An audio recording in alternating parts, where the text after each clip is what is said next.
For the longest time, I've had no idea what to make of Valvrave. I constantly fluctuated between thinking the show was either the greatest thing ever created, or the dumbest thing to come from Japan yet.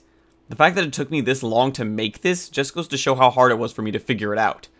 The irony is that I'm pretty sure the answer is that it's both. The thing about Valvrave is that it feels like it was written by 3 different people, each focusing on a different aspect.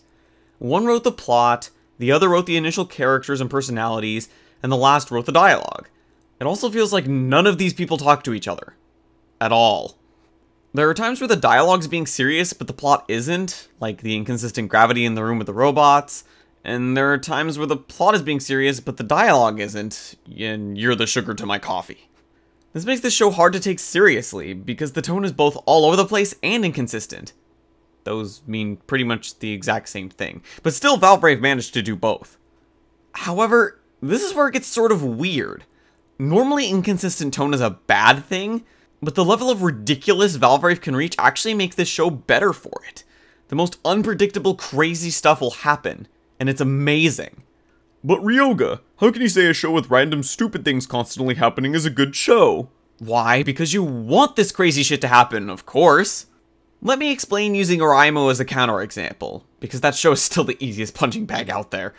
When new developments happen in OreImo, most of the time you're not happy about them.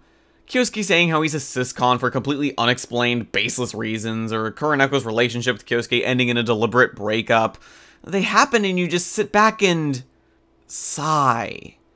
But with something like Valvrave, when new developments take place, you cheer about them. Sometimes even laugh about it or applaud the show. L-Elf pretty much reading the future and countering whatever happens, Haruto teaming up with L-Elf by giving an overly homoerotic analogy about coffee and sugar. These things are just raw fun. Some people might say that fun doesn't mean a show is good, but screw those people. We're watching a foreign cartoon. It's supposed to be entertainment. I like social, political, or interpersonal messages as much as the next person, but there's no reason I can't enjoy a show that goes out of its way to be ridiculous, whether it be intentionally done or not. Though that's something else that comes up in talks about the show. Apparently the fun only counts if the show is being intentional with its ridiculousness. If it turns out the author or authors was or were trying to be serious with the story, then they're just bad writers and the show should be thrown in the trash. To that I give a resounding, it doesn't even matter. It doesn't matter if it was trying to be serious or not. The end product was ridiculous fun. It's not like famous novels or movies started off with authors or directors saying, "Alright, I will now make a complete masterpiece and will win all the awards." I mean, sure, they want to make a good book or movie, but it's not like they go out of their way to make something that will just win awards or bring them in loads of cash.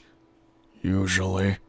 What I guess I'm trying to say is that Valvrave makes me feel like I'm a kid again. You know, back in the day when you're watching cartoons and you just can't wait to see what happens next. And that's not a bad thing at all.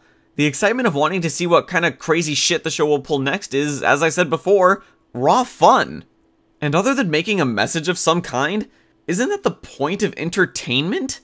It doesn't help that these types are harder to find the older you get since your standards in regards to writing increase along with your age. It's actually quite difficult to make random insane twists happen without confusing, annoying, or pissing off the audience. Yet Valvrave pulled it off. Basically, Valvrave is the smartest dumb show in recent years.